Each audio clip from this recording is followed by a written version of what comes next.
તેનો 3જો અધ્યાયમાં પાઉલ કહેશે કે ભાઈઓ મેં પકડી લીધો છે એમ હું ગણતો નથી, એક કામ કરું છું, એટલે જે પછવાડે છે તેને વિસરીને જે આગળ છે તેની તરફ ધાઈને ખ્રિસ્ત ઈસુમાં દેવના સ્વર્ગીય આમંત્રણના ઇનામને વાસ્તે નિશાન ભણી આગળ ધસું છું. પાઉલ અહીં આગળ કહે છે કે જે પછવાડે રહી ગયું છે તેને વિસરીને નિશાન ભણી હું આગળ ધસું છું. 2025 હવે પૂરું થઈ ગયું છે અને 2025ની જે વાતો છે એ બી પૂરી થઈ ગઈ છે. અને એટલે એ 2025ના ગાર્બેજને લઈને 2026માં આપણે ના પ્રવેશ કરીએ, એને ત્યાં જ પાછળ મૂકી દઈએ. એ માણસ માત્ર ભૂલને પાત્ર છે અને આપણે બધાએ ભૂલ કરીએ છીએ ને, કોઈ પરફેક્ટ નથી, હું બી નથી, મારાથી બી ભૂલો થાય છે, આપણે બધાથી ભૂલો થાય છે. પણ એ ઈશ્વરનો વિચાર કરીએ કે આપણે ઘણી બધી વખત આપણે પાપ કરીએ છીએ, આપણે અન્યાય કરીએ છીએ, પણ ઈશ્વર આપણને માફ કરે છે.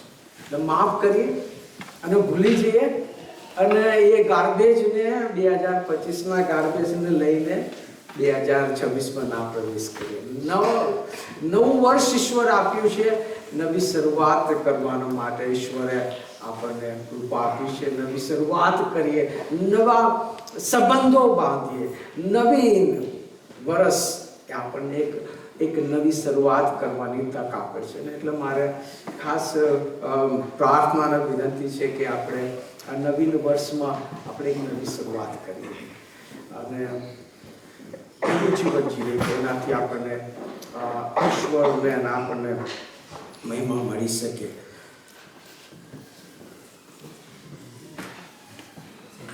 બે 2025માં ઘણી બધી આપણે ચઢાવ ઉતાર આપણે જોયા, અલગ અલગ સમયમાંથી, અલગ અલગ સંજોગોમાંથી, અલગ અલગ પરિસ્થિતિમાંથી આપણે પસાર થયા. પણ ઈશ્વરે એની કૃપામાં આપણને એ ધરી રાખ્યા છે. અને એટલે જ્યારે આપણે આ 2026માં જ્યારે આપણે પ્રવેશ કરી રહ્યા છીએ અને જેમ જેમ આપણે સમય વીતતો જાય છે એમ આપણે જોઈએ છીએ કે પ્રભુ ઈસુ ખ્રિસ્તનું આગમન એ વધારે નજીક થતું જાય છે. અને જ્યારે આપણે પ્રભુ ઈસુ ખ્રિસ્તના બીજા આગમનની વધારે નજીક આપણે જ્યારે જઈએ છીએ ત્યારે એ મુશ્કેલીઓ અને તકલીફો પણ વધતી જોવા મળે છે. આ વખતે ક્રિસમસ પર આપણે ઇન્ડિયામાં જોયું કે ઘણો બધો વિરોધ કરવામાં આવ્યો. ચર્ચીસમાં જઈને ભજન સેવાને બંધ કરી દેવામાં આવી. મણિનગર 7 ડે ચર્ચ ને બંધ કરી દેવામાં આવ્યો, અમને વર્શિપ ના કરવા દેવામાં આવી. અને આવા ઘણા બધા ઇન્સિડન્ટ્સો આપણે જોયા છે કે બનાવો બન્યા છે કે જે આપણી જે ફ્રીડમ છે એને લઈ લે છે. અને એવા સમયે આપણને દુઃખ થાય છે કે આપણે આપણા ઈશ્વરનું ભજન કરીશું, પણ પ્રભુ ઈસુ ખ્રિસ્તે કહ્યું છે કે આ બધું થવાની અગત્યતા છે, આ બધું થશે, આપણને પહેલેથી ચેતવણી આપવામાં આવી છે. અને એટલા માટે દર વર્ષે મારો જે નવા વર્ષનો જે સંદેશો હોય છે એ જ હોય છે કે હાઉ ટુ ફેસ ટુમોરો, આવતીકાલનો આપણે સામનો કેવી રીતે કરી શકીએ. અને એટલા માટે જે શાસ્ત્ર વચન મેં પસંદ કર્યું છે અને તો એ છે, જુઓ કુંવારી ગર્ભવતી થશે ને તેનો દીકરો થશે, તેનું નામ તેઓ ઇમાનુએલ પાડશે, જેનો અર્થ એ છે કે દેવ આપણી સાથે. ઇમાનુએલ, દેવ આપણી સાથે. પ્રાર્થના કરીએ. પ્રભુજી, આભાર માનીએ છીએ કે તમે અમને આ વ્યવસ્થા આપી છે, આ તક આપી છે કે જેથી કરીને પ્રભુ અમે તમારી હજુરીમાં આવી શકીએ છીએ. પ્રભુ, આ દેશમાં અમે તમારું નામ પ્રભુ અમે મુક્ત રીતે લઈ શકીએ છીએ. અમને જે ફ્રીડમ છે પ્રભુ અહીંયા આગળ, એના માટે અમે તમારો આભાર માનીએ છીએ. અને આ વ્યવસ્થા તમે અમને પરિપૂર્ણ કરી છે એના માટે પણ અમે તમારો પુષ્કળ આભાર માનીએ છીએ. અમે જ્યારે તમારા વચનોનું મનન કરવા જઈ રહ્યા છીએ ત્યારે પ્રભુ તમે અમને તમારા વચનો દ્વારા અમને ઉત્તેજન આપો. મારા હૃદયોને તમે સ્પર્શ કરો અને એને વચનને આધીન થવા માટે અમને આધીનતાવાળું તમે હૃદય આપો. એ જ અમારી પ્રાર્થના છે. ઈસુ પ્રભુના નામમાં માંગીએ છીએ. આમેન. એ 1944નો સમય હતો. બીજા વિશ્વયુદ્ધનો સમય હતો અને ડિક્રીચ એક જર્મનના નાના ટાઉનમાં રહેતો હતો અને આ જે ટાઉનમાં ડિક્રીચ રહેતો હતો એ ટાઉનની ઉપર ભારે બોમ્બ વર્ષા કરવામાં આવી દુશ્મનો દેશો દ્વારા અને ઘણા બધા લાખોની સંખ્યામાં લોકો મરણ પામ્યા. ઘણા બધા લોકો ઘાયલ થયા. હોસ્પિટલો બી અસરગ્રસ્ત થઈ. પરિણામે એ લોકોએ ટેમ્પરરી હોસ્પિટલો ઊભી કરી કે જેથી કરીને જે ઘાયલ લોકો છે એમને સારવાર આપવામાં આવે. આ દીકરી બી ઘાયલ થયો હતો અને એને એક ટેમ્પરરી હોસ્પિટલમાં એને દાખલ કરવામાં આવી અને હોસ્પિટલની છત પણ અડધી તૂટી ગઈ હતી અને એ જ્યારે પોતાના બિછાના ઉપર એ પડ્યો છે અને એ જુએ છે આકાશમાં એ તારાઓ એને દેખાય છે અને એ વિચાર કરતો હોય છે કે આ બધું આ શું બની રહ્યું છે. ને એવા સમયે એને એ દિવાલ ઉપર એક વાક્ય લખેલું એને જોવા મળે છે અને એ વાક્યને વાંચવાના માટે પ્રયત્ન કરે છે અને વાક્ય એ પ્રમાણે લખેલું હતું કે beyond the star there must live a gracious Father. Beyond the star there must live a gracious Father. તારાઓને પાર એ આપણો કૃપાળુ ઈશ્વર વાસો કરે છે. અને આ દીકરી જ વિચાર કરવા લાગ્યો કે મારે એ ઈશ્વરની જરૂર નથી કે જે ઈશ્વર એ તારાઓને પહેલે પાર હોય. મારે ઈશ્વરની જરૂર નથી કે જે ઈશ્વર મારાથી ઘણે દૂર હોય. મારે ઈશ્વરની જરૂર નથી કે જે ઈશ્વર મારી પરિસ્થિતિને સમજી ના શકે. અને આપણા માટે પણ એ જ સાચી બાબત છે. સાચી છે, સારી બાબત એ જ છે. મારે ઈશ્વર જોઈતો નથી કે જેને આંખો છે પણ જોઈ શકતો નથી. મારે ઈશ્વરની જરૂર નથી કે જેને હાથ છે પણ જે સહાય કરી શકતો નથી. મારે ઈશ્વરની જરૂર નથી કે જે કોઈ ગોખલામાં બેસી રહ્યો છે. મારે ઈશ્વરની જરૂર નથી કે જેને મારી સાથે કોઈ સંબંધ. બિયોન્ડ ધ સ્ટાર એ દૂર એવો ઈશ્વર છે. મારે એવા ઈશ્વરની જરૂર નથી. અને એટલા જ માટે યોહાનને લખેલી સુવાર્તા તેનો 1લો અધ્યાય અને તેની 14મી કલમમાં એ પ્રમાણે લખવામાં આવે છે કે શબ્દ આપણામાં વસ્યું. શબ્દ થઈને આપણામાં વસ્યું. Emmanuel, the God is with us. ઈશ્વર કહે છે કે એ રાજાઓનો રાજા, એ પ્રભુઓનો પ્રભુ, એ સર્વશક્તિમાન, એ સર્વસમર્થ, એ ઈશ્વર, એ આકાશ અને પૃથ્વીનો ઉત્પન્ન કરતા ઈશ્વર, એ કે છે કે પોતાનો સઘળો ત્યાગ કરીને માનવ અવતાર ધારણ કરીને તે આ પૃથ્વી પર આપણી મધ્યે આવીને વસ્યો. કારણ કે એ આપણી સાથે રિલેશન રાખવા માંગે છે, સંબંધ. હું દૂરનો ઈશ્વર નથી પણ હું તો નજીકનો ઈશ્વર છું. હું તમારી સાથે તમારામાં વાસો કરવા માટે, એ સ્વર્ગનું સુખ છોડી દઈને હું આ પૃથ્વી પર હું આવ્યો છું.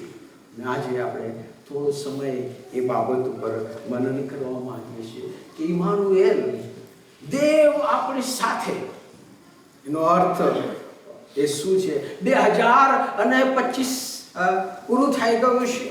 2026માં જ્યારે આપણે પ્રવેશ કરી રહ્યા છીએ ત્યારે 2026માં જે ઈશ્વર આપણને જે પ્રોમિસ આપવા માંગી રહ્યા છે, અને એ તો આ છે, ઇમાનુએલ, દેવ 2026માં આપણી સાથે છે. કઈ બાબતોમાં આપણી સાથે છે? પ્રથમ છે કે ઈશ્વર આપણી સાથે છે. God is with us in our service. ઈશ્વર આપણી સેવામાં આપણી સાથે છે. જ્યારે મૂસાને પસંદ કરવામાં આવ્યો, એણે ઘણા બધા આના કાના કર્યા કે મને તો બોલતા આવડતું નથી, હું તો આ નથી. ઈશ્વરે એક જ બાબત કહી, પણ હું તારી સાથે હોઈશ. નિર્ગમન 33 અને 14 અને 15મી કલમમાં ત્યાં લખવામાં આવ્યું છે, અને તેણે કહ્યું કે મારી સમક્ષતા તારી સાથે આવશે અને હું તને વિશ્રામો આપીશ. અને તેણે તેનું કહ્યું કે જો તારી સમક્ષતા સાથે ન આવે તો અમને અહીંથી લઈ ન જા. મૂસા જાણતો હતો કે જે આ જે બંડખોર પ્રજા છે, એ બંડખોર પ્રજાને મારે કનાન દેશમાં લઈ જવી છે. એ કોઈ સહેલી બાબત નથી, એ કોઈ સરળતાથી થઈ શકે એમ નથી.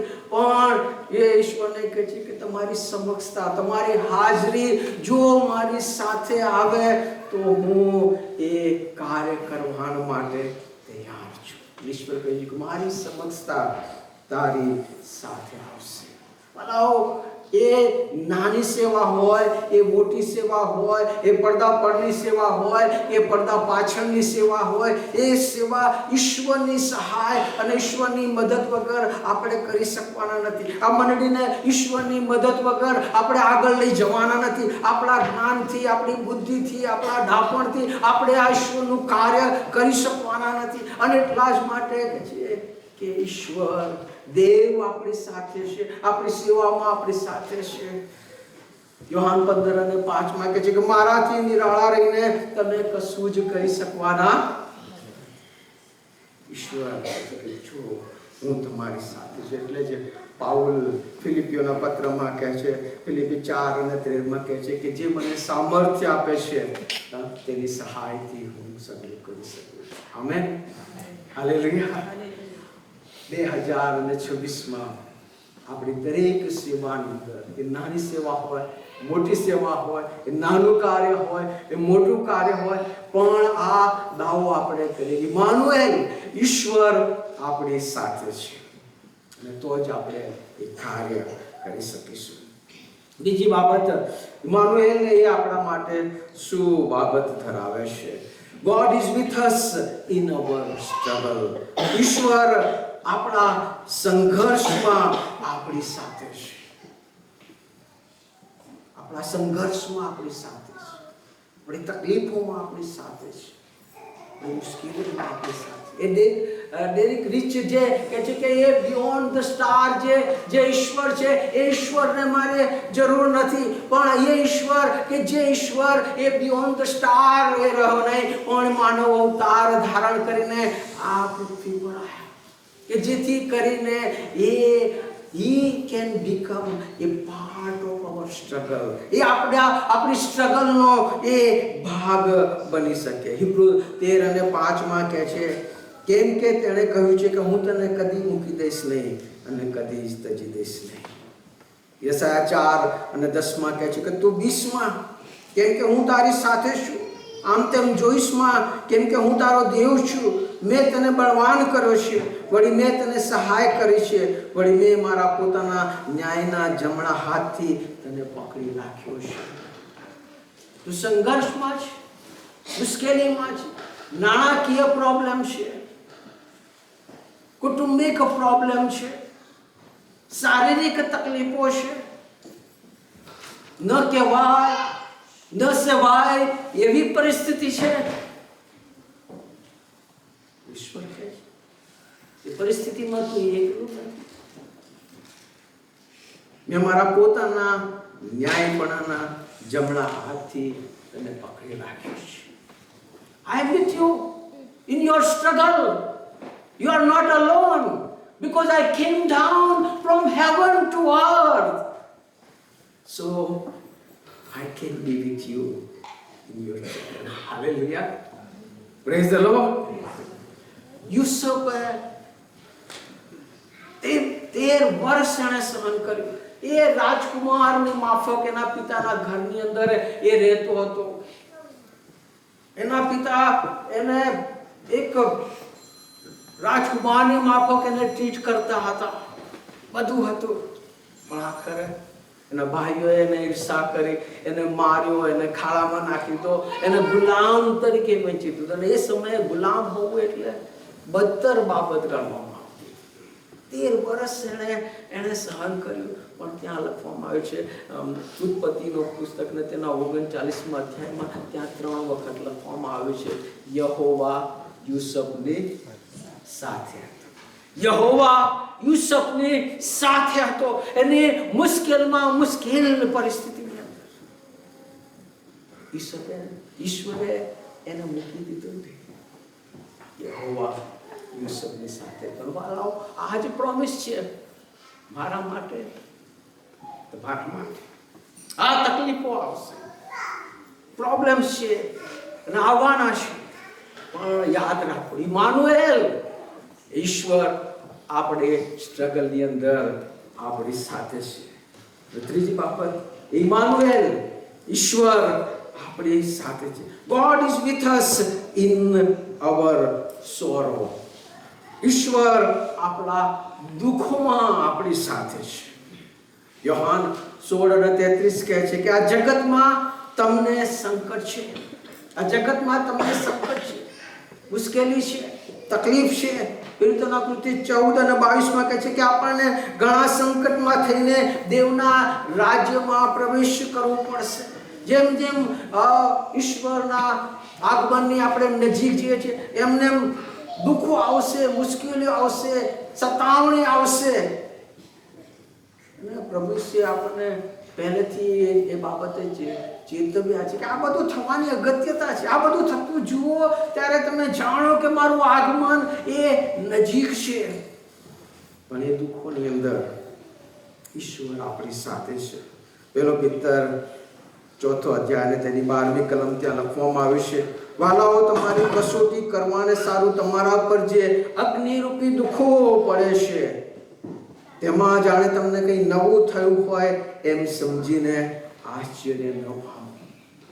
એમાં તમને કંઈ થયું એવું આશ્ચર્ય ન પામો. એ શરૂઆતની સમય આશરે 200 વર્ષથી 300 વર્ષના ગાળામાં એ શરૂઆતની મંડળી ભયંકર સતાવણીમાંથી પસાર થઈ, ભયંકર સતાવણીમાંથી પસાર થઈ.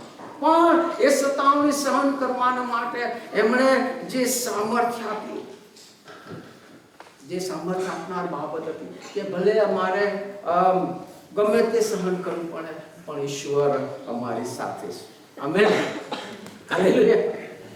પ્રિયંકાની સાક્ષી આપણે સાંભળી કે એ તકલીફમાંથી એ પસાર થઈ, પણ એ તકલીફમાં ઈશ્વર એની સાથે. એ 2008 કે 9 મારા વાઈફ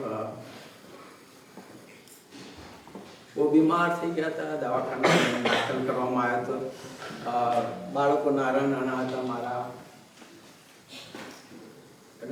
એને કશું ટકે જ નહીં. બધું જે કંઈ ખાય બધી વોમિટ થઈ જાય, ઉલટી થઈ જાય, અને બહુ વેઇટ લોસ થઈ ગયું અને બહુ સિરિયસ કન્ડિશન હતી. રાતના 12:30 થયા હશે અને મારા પર ફોન આવ્યો કે તમે તાત્કાલિક હોસ્પિટલ આવી જાઓ. બહુ દૂર નહોતું ઘરથી હોસ્પિટલ, 5-7 મિનિટનો દૂરી પર હતું. એટલે હું બાળકો સૂતા હતા, હું હોસ્પિટલ ગયો અને મને કહેવામાં આવ્યું કે તમારા વાઈફને હવે છેલ્લી ક્ષણો છે. મોર્ફિન એમને ચાલુ કરી દેવામાં આવ્યું હતું. તમે એમની સાથે રહો થોડો સમય, ક્યારે એ વોક થઈ જાય કહેવાય નહીં.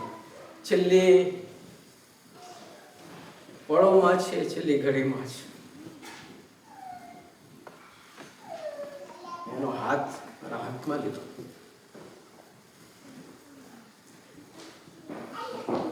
એની પાસે બેઠો. મેં ઈશ્વરને કહ્યું, ઈશ્વર, તમે મને અહીંયા લઈ આવ્યા છો, તમારા હેતુ, તમારા ઈરાદા સાથે મને અહીંયા લાવ્યા છો, અને હું જાણું છું કે તમે મારી સાથે છો. તમે મને મૂકી દેવાના.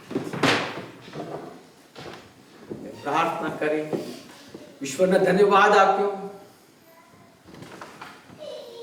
અને થોડા સમયમાં જ મારા વાઈફ છે એ સૂઈ ગયા. સવારના લગભગ 4-5 વાગ્યા હશે, એટલે મેં નર્સને કીધું કે એ સૂઈ ગયા છે, એટલે હું ઘરે જઉં છું. પણ એ ફળ એક કોઈ નહીં, કોઈ પાસે નહીં, અને ન્યૂપોર્ટ જેવા જગ્યામાં કોઈ ક્રિસ્તી નહીં, કોઈ ઓળખીતું નહીં. એવા સમયમાં જ્યારે કે આપણે એકલા પડી ગયા હોય એવા સમય પણ ઈશ્વરે આ એક આશ્વાસન મને આપ્યું કે હું તારી સાથે છું. Hallelujah, praise the lord. આવા સમયો આવશે, આવી પરિસ્થિતિ આવશે, ભયંકર પરિસ્થિતિ આવશે, પણ ઈશ્વર જેણે કહ્યું છે ઇમાનુએલ, દેવ આપણી સાથે છે. એ યશાયા 43 અને તેની 1 અને 2 કલમ કહે છે, પણ હવે હે યાકૂબ તારો ઉત્પન્ન કરતા યહોવા, ને હે ઇસ્રાએલ તારો બનાવનાર એવું કહે છે કે તું બીસમાં, કેમ કે મેં તારો ઉદ્ધાર કર્યો છે, મેં તારું નામ લઈને તને બોલાવ્યો છે. તું મારો છે. તું પાણીમાં થઈને જઈશ ત્યારે તારી સાથે હોઈશ. તું નદીઓમાં થઈને જઈશ ત્યારે તેઓ તને ડૂબાડશે નહીં. તું અગ્નિમાં થઈને જઈશ ત્યારે તને આંચ લાગશે નહીં, અને જ્વાળાઓ તને બાળશે નહીં. ગીત કરતા દાઉદ કહે છે કે જો કે મરણની છાયાની ખીણમાંથી પણ હું પસાર થઉં તો પણ કંઈ પણ ભૂંડાય તે હું બીસ નહીં, કેમ કે તું મારી સાથે. Hallelujah, praise the lord. ઈશ્વર આપણી સાથે છે. ઇમાનુએલ, હું તમને ઉત્તેજના, ઇમાનુએલ છે કે જેણે કહ્યું છે કે હું તમારી સાથે છું. એ પરિસ્થિતિ આવશે, એ અગ્નિ જેવી પરિસ્થિતિ આવશે, એ પૃથ્વી ઉથલ પાથલ થાય અને પર્વતો સમુદ્રમાં ડૂબી જાય. શાસ્ત્ર 46 કહે છે. પણ આપણે કહે છે કે કોઈ પણ બાબતથી દીએ નહીં, કારણ કે એ સૈન્યનો દેવ યહોવા શું છે? આપણી સ્ટ્રગલમાં એ ઇમાનુએલ આપણી સાથે છે. આપણા સોરોની અંદર, આપણા દુઃખોની અંદર એ આપણી સાથે છે. અને એના માટે, એ ઇમાનુએલ માટે, ઈશ્વર જે આપણી સાથે છે એના માટે આપણે ઈશ્વરના નામને જેટલો ધન્યવાદ આપીએ. એ ઈશ્વર જે આપણી સેવામાં આપણી સાથે છે, 2026માં એ આપણી સાથે રહેનાર છે. એ ઈશ્વર કે જે આપણા સંઘર્ષમાં આપણી સાથે છે. એ ઈશ્વર કે જે આપણા દુઃખોમાં આપણી સાથે છે. એ ઈશ્વર એ આપણા સ્ટમ્બલિંગમાં આપણી સાથે છે. જ્યારે આપણે ઠોકર ખાઈશું, આપણે પડી જઈશું, આપણે બ્લેક સાઈડ થઈ જઈશું, ઈશ્વરથી દૂર ચાલ્યા જઈશું. કોઈ મનુષ્ય એવું નથી કે જે પાપ ના કરે. પેલો યોહાન 1 અને 8 ત્યાં એમાં લખવામાં આવ્યું છે કે જો આપણામાં પાપ નથી, એમ જો આપણે કહીએ તો આપણે પોતાને ઠગીએ છીએ ને આપણામાં સત્ય નથી. જો આપણે કહીએ કે આપણામાં પાપ નથી, જો હું એમ કહું કે ભાઈ હું કદી જ પાપ નહીં કરું, મારાથી કદી જ ભૂલ નહીં થાય, હું પરફેક્ટ છું, એ ખોટું છે, એ અસત્ય છે. યસ, માણસ છીએ ને માણસ તરીકે આપણે ભૂલને પાત્ર છીએ. આપણે ભૂલો કરવાના છીએ, આપણે ઠોકર ખાવાના છીએ, આપણે પડી જવાના છીએ. પણ જ્યારે ઈશ્વર આપણને મૂકી દેવાના નથી. પેલો યોહાન 1:10 કહે છે કે આપણે પાપ કર્યું નથી એવું જો આપણે કહીએ તો આપણે તેને જૂઠો પાડીએ છીએ અને તેનું વચન એ આપણામાં નથી. કોઈ મનુષ્ય પરફેક્ટ નથી. હું નથી પરફેક્ટ, તમે પરફેક્ટ નથી. પણ જ્યારે આપણે ભૂલ કરીએ છીએ, આપણે અન્યાય કરીએ છીએ, આપણે પાપ કરીએ છીએ, ત્યારે પેલો યોહાન 1:2 કહે છે કે જો કોઈ પાપ કરે તો બાપની પાસે આપણો મધ્યસ્થ છે, એટલે ઈસુ ખ્રિસ્ત જે ન્યાયી છે અને આપણા પાપનું પ્રાયશ્ચિત છે. તે કેવળ આપણા જ નહીં પણ આખા જગતનું પ્રાયશ્ચિત છે. એ ઈસુ એ આપણે સારું મધ્યસ્થી કરે છે. એ આપણા પાપ માફ કરવાને તથા આપણા સર્વ અન્યાયથી શુદ્ધ કરવાને એ વિશ્વાસુ તથા ન્યાયી છે. દાઉદ ઈશ્વરનો મનગમતો મનપસંદ વ્યક્તિ, જેના વિશે એવું કહેવામાં આવે છે કે જે ઈશ્વરની હૃદયની બહુ નજીક રહેનારો વ્યક્તિ, પણ જીવનના એક નબળા ક્ષણોની અંદર એ વ્યભિચાર કરે છે, એ ખૂન કરે છે ને વ્યભિચાર અને ખૂનના પાપમાં પડે છે. પણ શું ઈશ્વરે એનો નકાર કર્યો? ઈશ્વરે એને મૂકી દીધો. જ્યારે એ ગીતશાસ્ત્ર 51 આપણે વાંચીએ છીએ, એણે પશ્ચાતાપ કર્યો, ઈશ્વરની ગમ પાછો ફર્યો, ઈશ્વરે એનો અંગીકાર કર્યો, એને સ્વીકાર કર્યો, એને રાજા તરીકે એને સ્થાપન કર્યો. હાલેલુયા! એ આપણો ઈશ્વર છે. યજકેલના પુસ્તકમાં પ્રભુ કહે છે કે મરનારના મોતથી મને કંઈ આનંદ થતો નથી, પણ જો દુષ્ટ ફરે અને પોતાના પાપોનો પશ્ચાતાપ કરે તો તેથી મને શું થાય છે? એ ઈશ્વર એ ઉડાવ દીકરાના પિતાની માફક એ પોતાની બાહો ફેલાઈને એ રાહ જોઈને આપણો ઇંતજાર કરે છે કે ક્યારે મારા દીકરા, મારી દીકરી, મારી ગમ પાછા ફરે અને હું એમને હગ કરી લઉં, હું એમને બાથમાં લઈ લઉં, હું એમને કિસ કરી લઉં. એ આપણો ઈશ્વર છે. યસ, એ આપણા સ્ટ્રગલની અંદર આપણી સાથે છે. Amen, hallelujah, praise the lord. અને એટલા માટે આપણે એ ઇમાનુએલને આપણે ધન્યવાદ કરવા, એના માટે આપણે ઈશ્વરનો જેટલો આભાર માનીએ એટલો. આ ઈશ્વરની જે મહાન ભેટ છે ઇમાનુએલ, દેવ આપણી સાથે. એના માટે જેટલો આપણે ઈશ્વરનો આભાર માનીએ એટલું ઓછું છે. છેલ્લી બાબત કહીને બંધ કરીશ. આજકાલ ટેટુની બહુ ફેશન ચાલે છે બધા ટેટુ લગ્ન વખતે નામ કોતરે છે. શેના માટે ટેટુ કરીએ છીએ? એ આપણા પ્રિયજનોને આપણે યાદ રાખીએ અને કહીએ કે how much I love you. Yes, ટેટુનું નામ આપણે લખીએ છીએ ને. કેટલા લોકો તો પેલા લોહીથી પોતાનું આમ નામ લખાવે બતાવવા માટે ને, how much I love you. Manav Immanuel, જે દેવ આપણી સાથે છે, એણે તમારા અને મારા નામનું ટેટુ એના હાથમાં લખ્યું છે. યશાયા પ્રવચનનું પુસ્તક ને તેનો 39મો અધ્યાય તેની 15 અને 16મી કલમમાં ત્યાં લખવામાં આવ્યું છે, શું સ્ત્રી પોતાના પેટના દીકરા પર દયા ન કરે એવી રીતે તે પોતાના ધામણા બાળકને વિસરી જાય? માતા શું પોતાના બાળકને વિસરી જાય? અશક્ય છે. પણ યસ, કદાચ તેઓ વિસરે પણ હું તને વિસરીશ નહીં. જો મેં તને હથેળી પર કોતરી છે, તારા કોટ નિત્ય મારી સન્મુખ છે. હાલેલુયા! ઈશ્વર કહે છે કે જો મેં તને મારા હાથમાં તારો ટેટુ છે, તારા નામનું ટેટુ છે, અને હું તમને ભૂલી જઈશ. એ ઇમાનુએલ છું. મેં મારા હાથોમાં તમને પોતે રાખ્યા છે. તમારા નામનું ઠેઠું મારા હાથોમાં છે કે જેથી કરીને હું નિયમિત રીતે હર રોજ હું તને શું કરું, યાદ કરીશ કે જેથી કરીને હું તને વિસરી જઈ શકું. Amen, hallelujah. યાદ રાખ, 2026માં જ્યારે આપણે પ્રવેશ કરીએ છીએ, યાદ રાખો કે મારા નામનું ઠેઠું ઈશ્વરના હાથોમાં છે.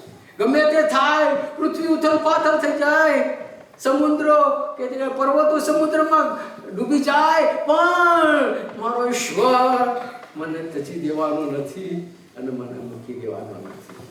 એટલે જ પૂર્ણ નિયમ 31:8 કહે છે, અને જે તારી આગળ જાય છે તે તો યહોવા છે, તે તારી સાથે રહેશે, તે તને છોડી દેશે નહીં ને તને તજી દેશે નહીં. 20 આ વચનને આજે અહીંથી લઈ જાઓ. 2026 માટેનું આ વચન તમારો મુદ્રા લેખ બની જાય. પૂર્ણ નિયમ 31:8. અને જે તારી આગળ જાય છે, 2026માં જે તારી આગળ જાય છે તે યહોવા છે, તે તારી સાથે રહેશે, તે તને છોડી દેશે નહીં, તે તને તજી દેશે નહીં. 20માં અને આપી જઈશું. Hallelujah, praise the Lord. Emmanuel, દેવ આપણી સાથે છે. પ્રાર્થના કરીએ. પ્રભુજી, અમે તમારો આભાર માનીએ છીએ કે ઈશ્વર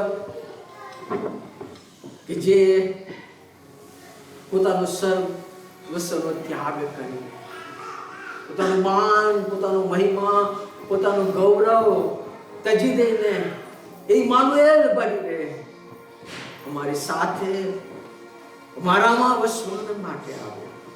અને આજે પ્રભુ એ અદ્ભુત ભેટને માટે, એ ઇમાનુએલ દેવને માટે પ્રભુ અમે તમારો આભાર માનીએ છીએ. ને આ ઉત્તેજન પ્રભુ અમારા માટે છે કે 2026માં ગમે તે સમય આવશે, સંજોગો આવશે, પરિસ્થિતિ આવશે, ગમે તે થઈ જશે, પણ એ દેવ કે જે અમારી સાથે છે એ અમને કદી જ મૂકી દેનાર નથી, કદી તજી દેનાર નથી. પ્રભુ એના માટે મેં તમારા નામને ધન્યવાદ આપીએ છીએ. સર્વમાન, મહિમા અને ગૌરવ મેં તમને એકલાને જ આપીએ છીએ. પ્રભુ આ વચનો દ્વારા ઉત્તેજન આપો અને આ વચનો ને અમારા મનમાં યાદ રાખવાના માટે કૃપા ઈસુ પ્રભુના નામમાં. આમેન. સારો, અત્યારે આપણે